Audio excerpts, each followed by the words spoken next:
Since the launch of this channel, we have looked at a number of mysterious disappearances in and around the national parks of North America, which were identified through the work of David Paulides.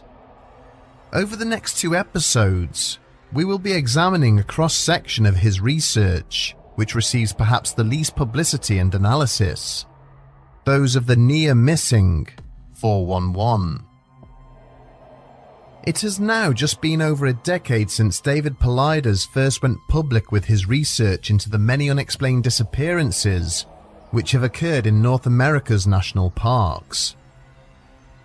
His work is notable for the sense of mystery and downright eeriness it exudes, as well as the way in which it conveys the feelings of grief and loss experienced by the loved ones of those who have vanished.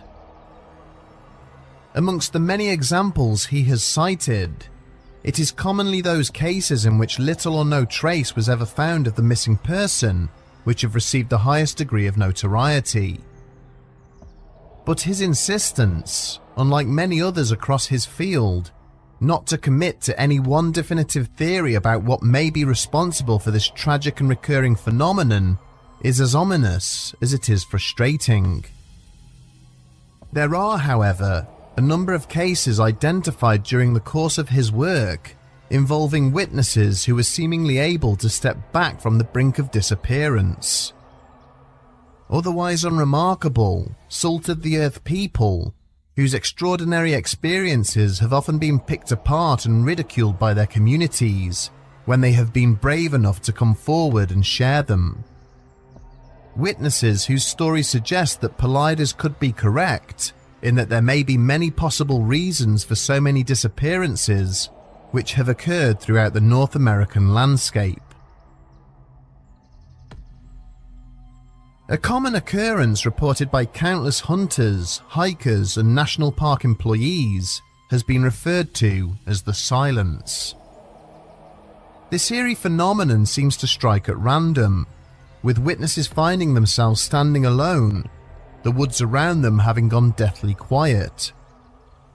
And whilst it would be expected that the presence of a nearby predator, or even themselves, may cause birds and other small animals to go quiet, witnesses report that this silence seems to go far beyond that. Those who have experienced it often struggle to convey just how oppressive it is, stating that the atmosphere around them seems to become thick and heavy, that even the sound of nearby running water or the wind rustling through the trees seems to cease altogether. One witness described it as feeling as though in one instant they were in the natural physical world, and the next they were somehow transported to an imposter world. It was almost as if they were on a film set which couldn't quite replicate their real surroundings. They also felt as if they were being observed by some unseen force the entire time. People react to this strange phenomenon in different ways, and more often than not, nothing sinister comes of it. But the experience of an unnamed park ranger working within the Smoky Mountains National Park suggests an even more mysterious element to this bizarre occurrence. In May of 1992, this park ranger, who we'll refer to as John, was midway through one of his regular patrols when he decided to stop and take a sip of water from his canteen. Unscrewing the cap from the small container, he slowly realized that everything around him had gone silent. Thinking that a large predator may be nearby, he walked across to a suitably tall tree and sat down on the ground with his back propped up against the trunk. In this way, he would be able to keep an eye out for any large animals without having to worry about anything creeping up on him from behind. As time passed, John began to get an overwhelming feeling that something was very wrong.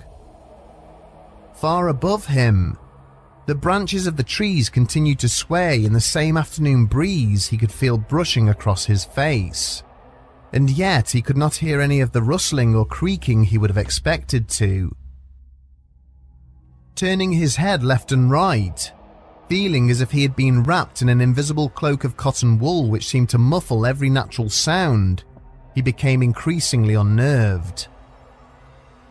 After several minutes, John became so spooked that he decided to get up and head back to the trailhead. But as he walked away from the tree he had been sitting against, he came to an immediate halt. Looking down, he realized that a portion of his right foot had completely disappeared. Everything from the crease of the toe cap forwards had entirely vanished. Staring in disbelief, he moved his leg forwards and was horrified to see more of his foot disappear. When he pulled it back again, his foot reappeared in its entirety. Stepping back, John reached out with his right arm and was bewildered to see his hand completely vanish from sight. When he lowered it again, his hand reappeared. It was almost as if there was an invisible portal just in front of him. Feeling a tingling sensation in each of the affected limbs, the ranger decided not to venture any further and walked back to the tree, sitting with his back against it as he had done so previously. After another 5 or 10 minutes, the woodland sounds returned, and only then did John dare to venture forth and return to the trailhead, knowing in the core of his very being that he had just narrowly avoided becoming yet another missing person of the Smoky Mountains National Park. Also during the early 90s, a similarly disturbing and inexplicable incident would play out at a residential premises located on the outskirts of a small town in rural Michigan. As they had done so on many evenings, the two young siblings who lived at the address had been out playing in their backyard, which happened to back onto an area of dense woodland. At some point during their horseplay, the 7-year-old daughter of the family had launched the ball they were playing with into the tree line. Apprehensive of the shadows forming within, as the sun slowly made its way towards the horizon, she had insisted her older brother be the one to go into the woods and retrieve it. After a short argument, her 9-year-old sibling had finally relented and had begun to make his way across their backyard towards the waiting thickets. But just as he had reached a point only several meters away from the undergrowth, their ball had come flying out of the trees, landing on the grass directly in front of him. As the pair had stood peering into the shadows to see who was responsible for returning their ball, they detected a sudden movement, about 10 meters away, hidden in shadow. At first, they believed it to be their father playing a prank of some kind, but as they crept into the tree line, they saw a strange, pale and gaunt face peeking out from behind one of the trees, staring intently back at them. Judging by the height at which its head peered out from behind the tree, it was obvious that it was very tall, far taller than either of their parents, and it had a lank of jet black hair which hung down 3 or 4 feet in length. Despite its imposing height and strange features, the siblings still believed that it was their father wearing a mask and standing on a tree branch, messing around as he was known to do. As they advanced further inside the tree line, the strange face suddenly pulled back out of sight, and then almost immediately reappeared behind another tree about 10 meters further into the woods. The children had giggled and laughed, telling their father to knock it off, but the face remained staring intently at them without any hint of emotion. They advanced again, and sure enough, as soon as they had got to within 3 or 4 meters, the face withdrew and instantly reappeared behind another tree much further back. This happened a number of times, before the boy finally became frustrated and decided to run towards the apparent prankster, only for it to vanish from sight once again and immediately reappear, this time a good 30 or 40 meters back into the woods. Not even 2 seconds had passed before its face had re-emerged. Even the younger sibling, who was just 7 years old, had realized that it would have been impossible for a human being to cover such a distance in such a short space of time. They were also more than a little unnerved by the fact that at no point had they seen its body moving between the trees as it retreated. The pair realized that when they turned back, they could no longer see their house through the trees. They were suddenly gripped by a feeling that something was not right. Only minutes had passed, and yet they seemed to be far deeper in the woods than they had ever dared venture before. It slowly began to dawn on the boy that he and his sister were being lured away from the safety of their backyard. Taking her by the arm, he hurriedly began to lead her in the direction opposite to the setting sun. With their house being east of the tree line, he knew this would lead them back home and to safety. Behind them, the eyes of the mysterious watcher regarded them with some interest, seemingly content to let them escape before it slowly faded back into the shadows. Almost 20 years later, perhaps the most infamous near-missing 411 case would take place several hundred miles away in the neighboring state of Ohio. On a Wednesday evening during late September of 2010, a bow hunter by the name of Jan Maccabee, wife of the revered optical physicist Bruce Maccabee, had ventured into the woods near her home to visit her usual hunting spot. The location in question consisted of a hide which had been installed atop a large tree and was accessed via a ladder from the woods below.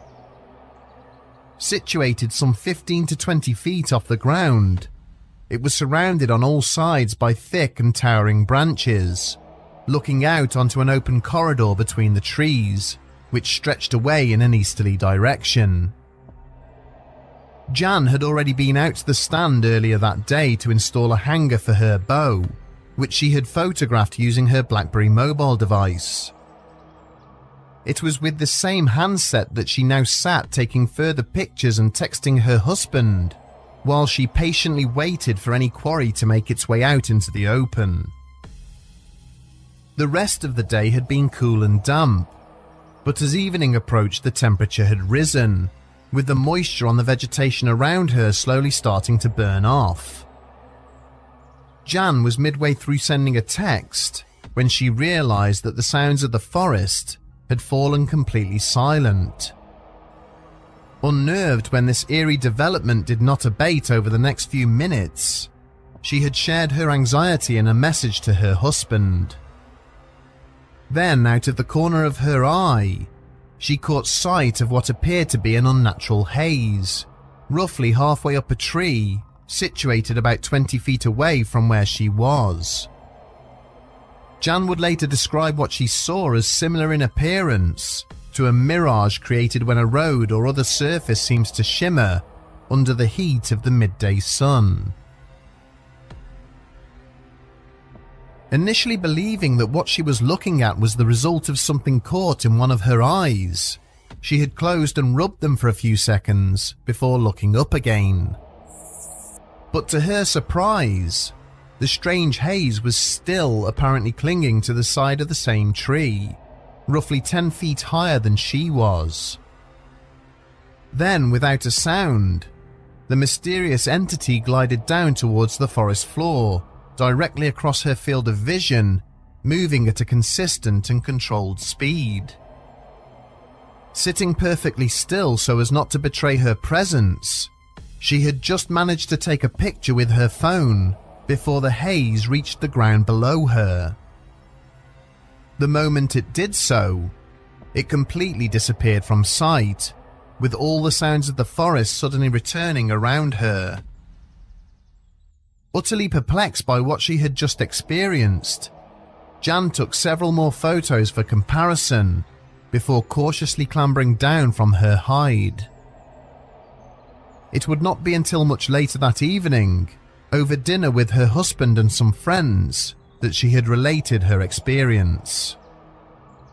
During the course of this conversation, Jan had produced her BlackBerry and examined the images of what she had seen for the first time. Her photo, which has now been evaluated by specialists across the globe, including her own husband, seems to depict some sort of reflective pattern passing directly before her. And although there is no defined shape to this strange distortion, it is apparently reflecting and diverting the light around it, creating a prism-like effect. Later, on that same evening, she would learn that there had been a further mysterious incident at a local high school, not even an hour after her own experience.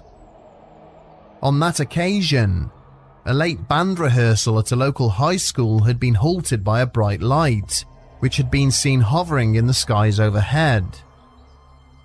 As the students had ceased their practice and watched on in wonder, this strange object had changed colour, and then shot off at some speed into the heavens. When relating each of these three incidents, it is of note that Paulides has never sought to expand upon them or offer any form of overarching explanation, and although all three are very different in nature, they are unified by the apparent lack of an overt hazard to those who experienced them. In each example, be it an encounter with a portal to an unknown destination or an entity whose intentions are unclear, no obvious threat or danger was presented to the witness. And yet, in all cases, what was being experienced was so inexplicable and haunting in nature that those involved felt the need to disengage with it. In retelling these occurrences, one can only speculate as to what awaited them had they pushed the envelope and proceeded to explore just that little bit further. Join us next week when we'll be recounting the tales of those who came even closer to never being seen again.